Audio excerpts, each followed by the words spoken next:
So there's an interesting opinion piece that I want to sort of just briefly talk about, then really sort of add my own sort of commentary sort of around it, because I really believe Jonathan Freeland here in his opinion piece that he wrote in the Guardian has a very good point, and he makes a very, very good case.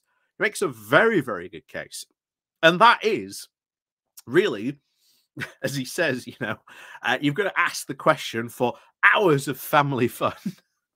At what point did Tony Blair win the 1997 general election?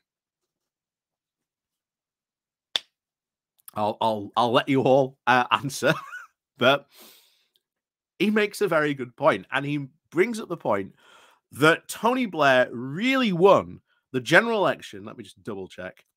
On the 16th of September, 1992, on Black Wednesday. And of course, that was the infamous day when, of course, the interest rates skyrocketed, and it caused all kinds of economic chaos and completely destroyed the Tories' economic credibility. Sounds awfully familiar, doesn't it? So I very do much agree on this, that when you look, or at least when you can look back, you can really ask this question about all sorts of general elections. Like, when did Gordon Brown lose the election? When did at what point did David Cameron and the coalition sort of come into sort of being? What was it about that particular general election that Gordon Brown lost? What was it? And I think it's interesting now that we are getting to a point where you can really ask the question, at what point did Rishi Sunak lose the 2023 or maybe 2024 general election?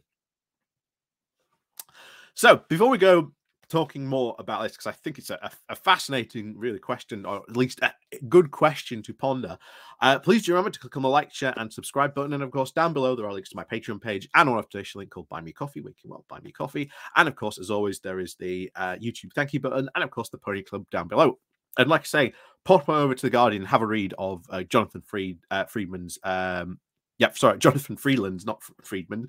Jonathan Freeland's article on this, because it's very good, and I think it is very, very much a question, to be honest, worth pondering. And ponder we will today. So, like I say, please do remember to click on the like and share button. So, when really did the Tories lose the upcoming general election? Was it Brexit?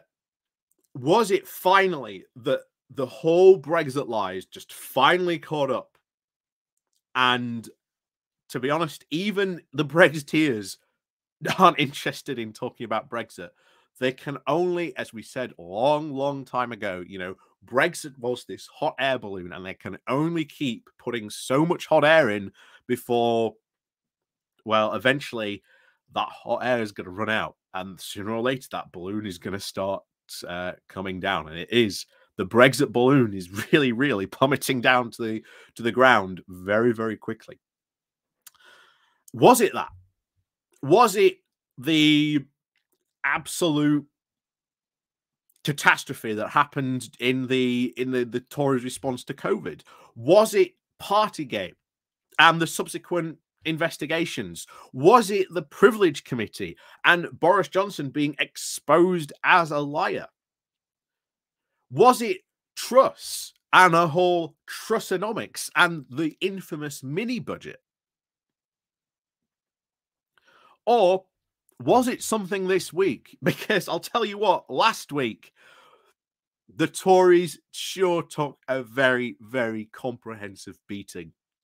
Or even, was it the moment where Rishi Sunak was in was it an IKEA distribution center, where we were saying, oh, look, we're all in this together, while in reality, everyone knows that Sunak's a multi-millionaire that cannot really relate, who looks as if he is some sort of extraterrestrial when he's trying to figure out how to get chip and pin to work, or can't even seem to figure out how to put petrol in a car without someone else having to do it for him. There are many moments you could pick. And to be honest, the one for me is I think it's the mini budget. I think it was that mini budget. I think it was the moment that Kersey Katang and Liz Truss had put together this offensive, this policy offensive that it was dubbed, and you had all these other policies that were coming out bit by bit, and then on the Friday it was going to be the mini budget, and this was going to be the big economic announcement. This was going to be the thing that put Truss really on the map. And what happened, as we say every single time you talk about Liz Truss, she crashed the economy and nearly destroyed the UK pensions industry. And I think that is the point. That is the point where when we look back and you ask that question, at what point did Rishi Sunak lose the general election? I think it was the mini budget. I absolutely do. I think even on top of that, and everything else that's happened, I think it's the mini budget. And you can maybe make arguments, oh no, it was something else. It was the whole Johnson fiasco. It was the whole Partygate scandal. It was, the Bank of England raising inflation. There are lots of, I think, really valid points of discussion that you can really talk about. But even just recently, when you've had Zach Goldsmith's resignation letter talking about how the fact that almost very often there is a lot of very defeatist language in that letter regarding about the next general election. And it's not just Zach Goldsmith. It's almost every single Tory there is, knowing that the next general election, they are going to lose. And the language that they are using around that is very, very telling. And especially the way that the Red Wall MPs are reacting, because, oh boy, there is a reason why Lee Anderson, I think, even though he was like dead set against second jobs and was really angry against a lot of those Tories having second jobs, but of course now he has a second job on GB News. It's because they all know they're going to lose. So Anderson's just gone, well, I might as well join in and fill my coffers as well, because he knows he's going to be out of the job very soon. And remember, as a MP, you've got to wait, I think it's about a year, really, before you can really start to get into a sort of a job, I believe, in and around sort of the rules and sort of employment. But there are, there are extenuating circumstances, of course, as well. But you can tell there's this desperation, and especially in those Red Wall MPs, because just to wind back the clocks to when some of those Red Wall MPs first won. And we were getting all those speeches from them on election night saying that this is a turning point for this constituency, that this constituency has turned its back on Labour and it will never, ever vote Labour again, as me and this Conservative Party are going to prove that we are not going to leave this town behind. And that was the kind of speech they were giving. But now it's pure desperation. And I can't remember his name now. Oh, what was his name? But there was a I think he was a Red Wall MP, and he crossed over from the Conservatives to Labour. And there was a lot of worry. There was a lot of worry that on that day in particular, he was not going to be the only one.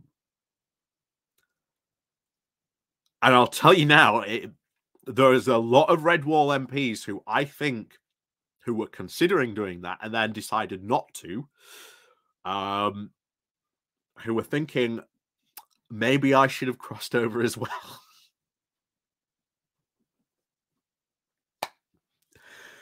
But it's all on them. You know, this is all on the Conservatives. They've got no one else to blame for all these fiascos except themselves. And I think the question of at what point did Rishi Sunak lose this general election? Well, to be honest,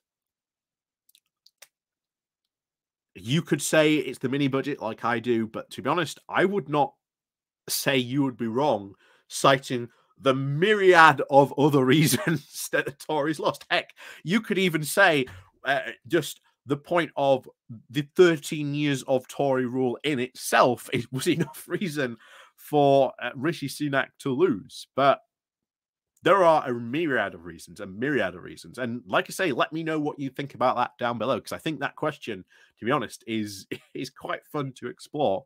At what point, did they lose? But of course, as always, thank you very much for watching. And of course, please do remember to click on the like, share, and subscribe button. Of course, down below, there are the Patreon page links. There's the Buy Me Coffee link. There's the YouTube thank you button. And of course, there's the Pony Club down below as well. So as always, thank you very much for watching. And of course, we'll see you all next time.